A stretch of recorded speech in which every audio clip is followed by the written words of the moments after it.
బాపట్ల జిల్లా చీరాల గోలి సదాశివుడు కళ్యాణ మండపంలో 2వ తేదీన అమరావతిని రాజధానిగా పునర్నిర్మాణ శంకుస్థాపన కార్యక్రమానికి ప్రధానమంత్రి నరేంద్ర మోడీ రాష్ట్రానికి వస్తున్న సందర్భంగా గూడూరు శాసనసభ్యులు పాషం సునీల్ కుమార్, కూటమి నాయకులు, కార్యకర్తలు, అభిమానులతో సమీక్ష సమావేశం నిర్వహించారు.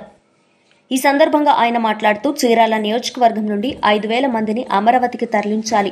రాజధాని నిర్మాణానికి ప్రధానమంత్రి నరేంద్ర మోడీ వస్తున్నారు. మీ శాసనసభ్యులు కొండయ్య, నేను మంచి మిత్రులం.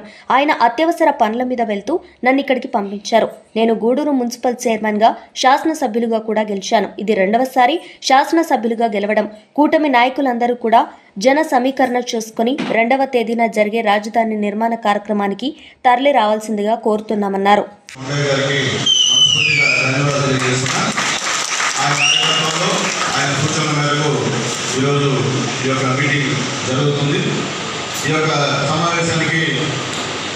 అధ్యక్షులైనటువంటి పెద్దలు, సీనియర్ నాయకులు, సర్పంచి, ఎంపీటీసీ, జెడ్పీటీసీ, రాష్ట్ర బీసీ సేవల కార్యదర్శి పెద్దలు వీరభద్రన్న గారికి, అలాగే ఆర్కో చైర్మన్ శ్రీమతి సజ్జా హేమలత గారికి, అలాగే ఏఎంసీ చైర్మన్ పెద్దలు జనార్దన్ రెడ్డి గారికి, జిల్లా అధికార ప్రతినిధి చంద్రబాబు గారికి, పట్టణాధ్యక్షులు శ్రీనివాసరావు గారికి, అలాగే చీరాల మండల అధ్యక్షులు గంజి పురుషోత్తం గారికి, వేటపాలెం మండల అధ్యక్షులు పొగ్గు పాలసారథి గారికి, నేను గూడూరు శాసనసభ్యుడిని. గతంలో కూడా 95 నుంచి పార్టీలో ఉన్నాను. 95లో మున్సిపల్ చైర్మన్గా గూడూరులో ఎన్నికైనాను. 2014లో ఎమ్మెల్యే గెలిచాను. మళ్ళీ ఇప్పుడు ఎమ్మెల్యేగా గెలుస్తున్నాను. మీ ఎమ్మెల్యే గారు నాకు చాలా క్లోజ్ అయ్యారు. ఎందుకంటే మా గూడూరు పక్కన సూళ్ళూరుపేటలో ఖాళీ సాగుతుంది. నాకు చాలా క్లోజ్ మీ ఇద్దరం కూడా. నేను అడిగాను, అన్న వస్తున్నామన్నా మీరు ఉంటారంటే లేదు, తమ్ముడు 20 రోజులు కాన్స్టిట్యూన్సీలో ఉన్నాను, అర్జెంట్ పని మీద వచ్చాను, వేరే ఇబ్బంది లేదు, మీటింగ్ మనలో జరుగుతారని చెప్పి మన మార్కెటింగ్ కమిటీ చైర్మన్ గారు జరుగుతారని చెప్పి ఆయన హామీ ఇచ్చారు.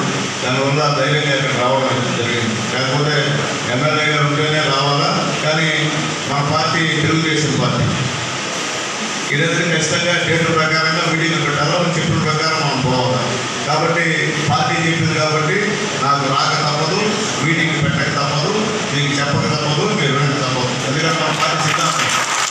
కాబట్టి ఒక మంచి ఆశయంతో ప్రధాని మోడీ గారి సహాయ సహకారాలతో, అలాగే నిజాయితీ నాయకులు, దమ్మున్న నాయకులు మన పవన్ కళ్యాణ్ గారి సహాయ సహకారంతో ఈరోజు మన తెలుగుదేశం పార్టీ కేంద్రం నుంచి కోట్ల నిధులు తెస్తున్నాయంటే వీళ్ళందరి సహాయ సహకారాలు మన పార్టీకి ఉన్నాయి.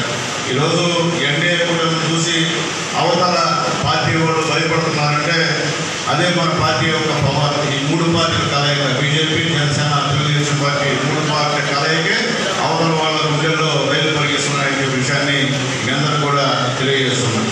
ఇక రాజకీయాలకు వస్తే నేను చెప్పాల్సిన అవసరం లేదు. నేను వచ్చింది కేవలం ఈ నెల 2వ తేదీ మన మోడీ గారి సభ, అంటే మన రాష్ట్రానికి వస్తున్నారు, కొత్త రాజధానికి శంకుస్థాపన చేస్తున్నారు.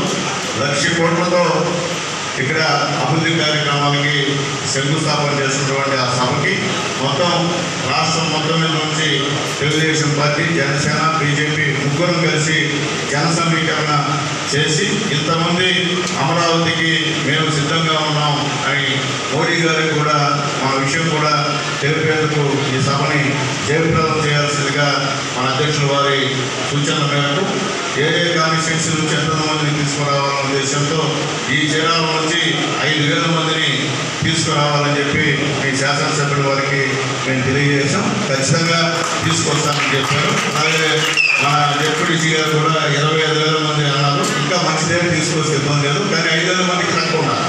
అంటే 5,000 మంది తక్కువ తీసుకొస్తే 25,000 మంది తెచ్చినట్టు. కాబట్టి ఖచ్చితంగా 5,000 మంది ఒకరు తక్కువ ముగ్గురు 3 పార్టీ నాయకులు కృషి చేయాలని చెప్పి కోరుతున్నాం. ఇలా ఈ యొక్క చీరాలకు వచ్చిన రోడ్ల మండలం, వేటపాలెం మండలం చాలా తక్కువ మండలాలు ఉన్నాయి. కానీ జనాభా దాదాపు 1,80,000 ఓట్లు ఉన్నారని చెప్పి కూడా 2 లక్షల ఓట్లు అని చెప్పి కూడా పెద్దలు తెలియజేస్తున్నారు. ముఖ్యంగా ఏంటంటే మీ అందరికీ తెలుసు, కొత్త ఏం కాదు. ఎందువల్లంటే మీరందరూ పాత పార్టీ నాయకులే, కొత్త నాకు తెలిసి ఎవరో కొంతమంది తప్ప అందరూ ఈ పార్టీ సిద్ధాంతాలు నందమూరి తారక రామారావు నుంచి అందరూ కూడా తెలుసు. జన సమీకరణ అంటే ఏ పార్టీ కూడా ఈ భారతదేశంలో తెలుగుదేశం పార్టీ చేసినట్టు చేయలేదు. అది మనకే ఈ పార్టీకే తప్ప లేదు. ఈరోజు ఇంకా కూడా అతను బలం జనసేన బీజేపీ కాబట్టి ఇంకా సభ్యత్వంలో నేను చెప్పాల్సిన అవసరం లేదు మీకు అని చెప్పి నేను తెలియజేస్తున్నా. కాబట్టి రేపు 2వ తేదీ మధ్యాహ్నం 4 నుంచి 5 గంటల వరకు సభ జరుగుతుంది. మోడీ గారు 3 గంటల విమానాశ్రయానికి వస్తారు. మనం ఆల్రెడీ 12-1 గంటకే అక్కడ ప్రాంగణంలోకి చేరాల్సినటువంటి అవసరం ఉంది. అలాగే అందరూ కూడా ఈ ఎమ్మెల్యే గారితో మాట్లాడి వెహికల్స్లో వచ్చే వాళ్ళకి వెహికల్స్, బస్సులో వచ్చే వాళ్ళకి బస్సులు, ట్రైన్లో పోయేవాళ్ళు ఉంటే వాళ్ళకు కూడా ఒక నాయకత్వం అప్పచెప్పి వాళ్ళందరినీ కూడా అక్కడ తీసుకురావడం, అక్కడ మీకు ఇబ్బంది లేకుండా కళ్యాణ మండపాలు కూడా అక్కడ ఏర్పాటు చేయడం, అలాగే స్నానాలకు కానీ వాటికి కానీ ఇబ్బంది లేకుండా చూసే బాధ్యత అంతా కూడా తెలుగుదేశం పార్టీ మీ ఎమ్మెల్యే గారు చూసుకుంటారు. దాంట్లో ఇబ్బంది ఏం లేదు. ఎందుకంటే మంచి దమ్ము ఎమ్మెల్యే మీ ఎమ్మెల్యే, ఎక్కడ కూడా కాబట్టి ఖచ్చితంగా చీరాల నుంచి 5,000 తప్పకుండా వచ్చారు అనేటువంటి మాట మా పార్టీ వాళ్ళందరూ కూడా వినాల్సిన అవసరం ఉందని చెప్పి నేను తెలియజేస్తున్నాను. కాబట్టి ఈ మీటింగ్ తర్వాత ఈ యొక్క చీరాల టౌన్లో వాళ్ళు సపరేట్గా కూర్చోండి, అలాగే వేటపాలెం మండలం సపరేట్గా కూర్చోండి, అలాగే చీరాల రోడ్ల మండలం వాళ్ళు సపరేట్గా కూర్చోండి.